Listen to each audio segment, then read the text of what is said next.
Endorsing assassination culture.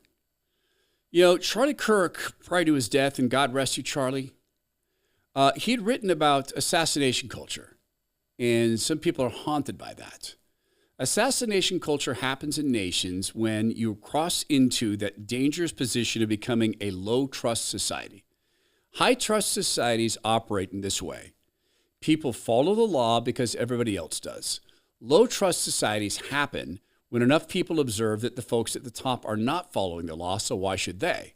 No one gets caught. And it's the norm to break the law. We're seeing a rhetorical movement this way. Rhetorically moving into assassination culture the same way the low-trust society happens. There are people who have it in their hearts a desire to unalive their neighbors. And that's demonic, by the way. If you're carrying that desire, I urge you to give it to Christ, because we're not to do that. 10 Commandments is very, very clear. But there's people who've carried that in their hearts, but they've hidden it in dark places. And incidentally, Satan loves the dark. And so this is an opportunity for us to praise God for bringing this stuff into the light. People have held these dark thoughts for a long time, but suddenly it's becoming normalized to bring these dark thoughts out. Once these dark thoughts are out, of course, we can bring them into prayer. The people who communicate them could ask for prayer help. They could ask for mental help, or they could be received as heroes and brave truth speakers. Of course, this needs to happen. What is the left doing? The left is endorsing assassination culture. That's what they're doing. Now, when Satan hides things in the dark, he'll tell people, man, if you ever admit this, people are going to think you're awful.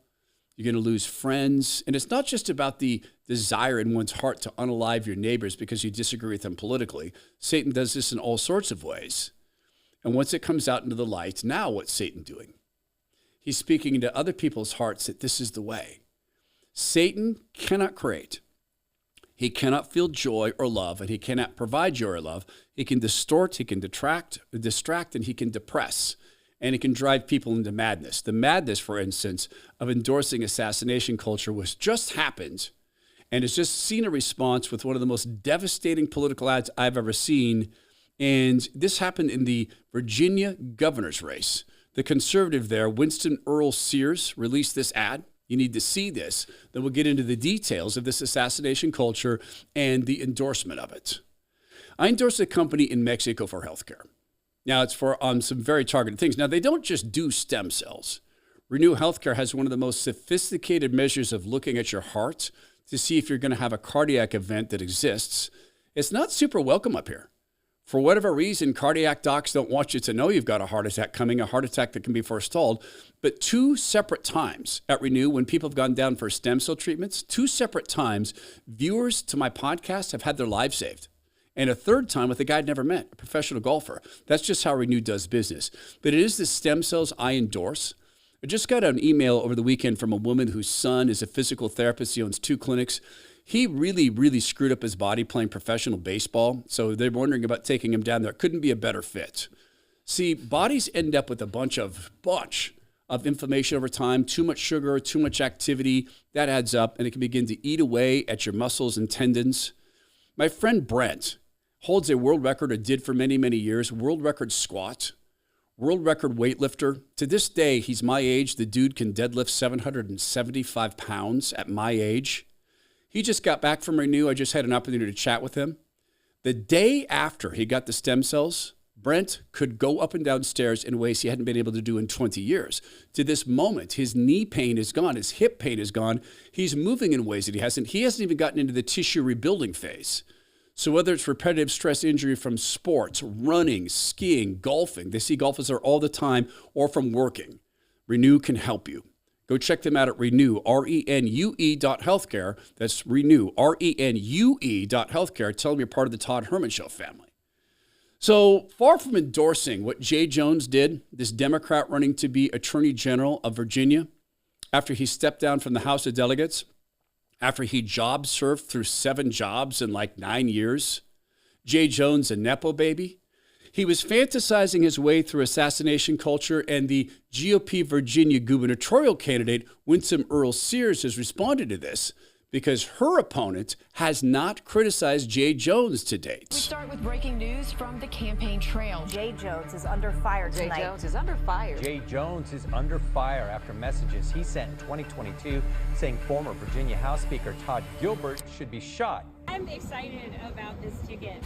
It's been great to be out on the campaign trail with Jay Jones. You said Gilbert's wife could watch her own child die in her arms so that Gilbert might reconsider his political views. We deserve an attorney general who will stand up for the people of Virginia. Jones said, quote, Gilbert, Hitler, and Pol Pot. Gilbert gets 2 bullets to the head.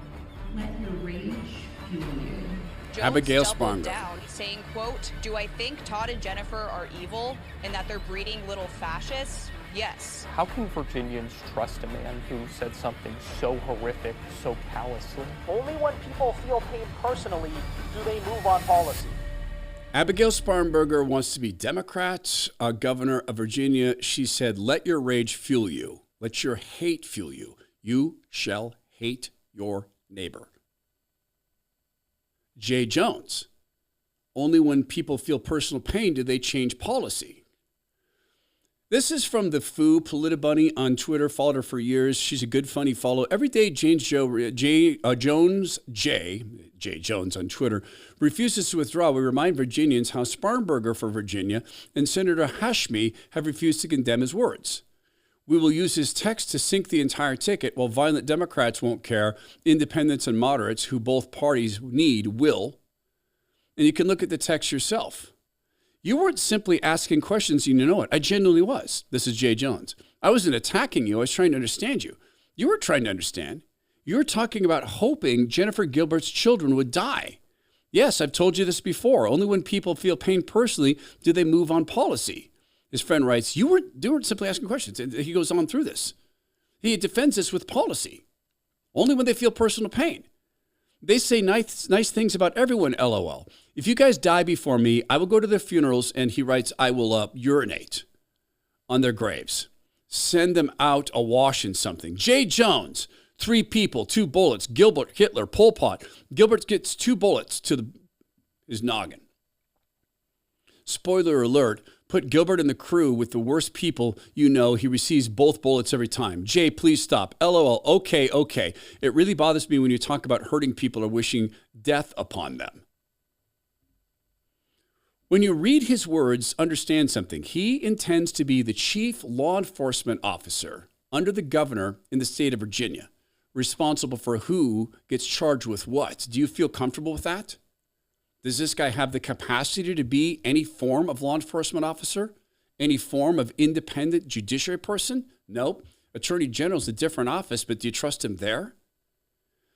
Gladly, we can turn to the pulpit in the state of Virginia for a reason view in this.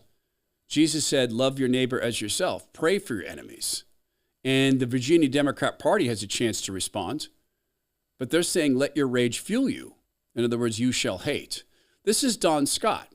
My friend Eric Erickson found this. Thank you, Eric. Don is the current Speaker of the House in Virginia.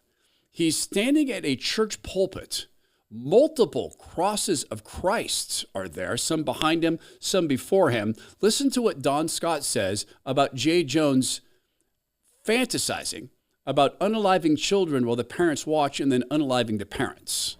So we need to understand something. We have to be mature in our thinking and how we vote. We can't get distracted because they want us to get distracted by a text message here or something else. Stay focused. Distracted by threats of unaliving people, by a guy who would run the most militant parties enforcement apparatus in the country in one of the states right next to D.C. The Democrats of Virginia Beach, vddemocrats.org. The Virginia Beach Democratic Committee reaffirms its full support of Jay Jones for Attorney General. We're lined up, 10 toes down, ready to organize, mobilize, and deliver voters for Jay and our entire Democratic ticket. Recent press may have spotlighted past mistakes. We say, let those without sin cast the first stone. Jay has taken responsibility, apologized, and shown he's committed to working with integrity and accountability in the public. Could you find this apology? Because his apology contained the phrase, "These were private conversations," which makes it worse in my mind because he wasn't saying it performatively. He was saying it to a friend. As of Sunday, here's what had happened on the Sunday news programs. You know, the important programs where they get the big viewership to discuss the important stories. According to newsbusters.org, this had been covered 0 times. God is bringing this into the light. If you're part of a political party who is endorsing assassination culture, you are veering into endorsing it yourself. Just ask yourself this question. 15, 10, 8 years ago, if you'd had a group of people come to you and say, "We're going to start a movement to unalive the President of the United States, will you sign on?" You would have thought they were insane. Today, you'd think they're Democrats.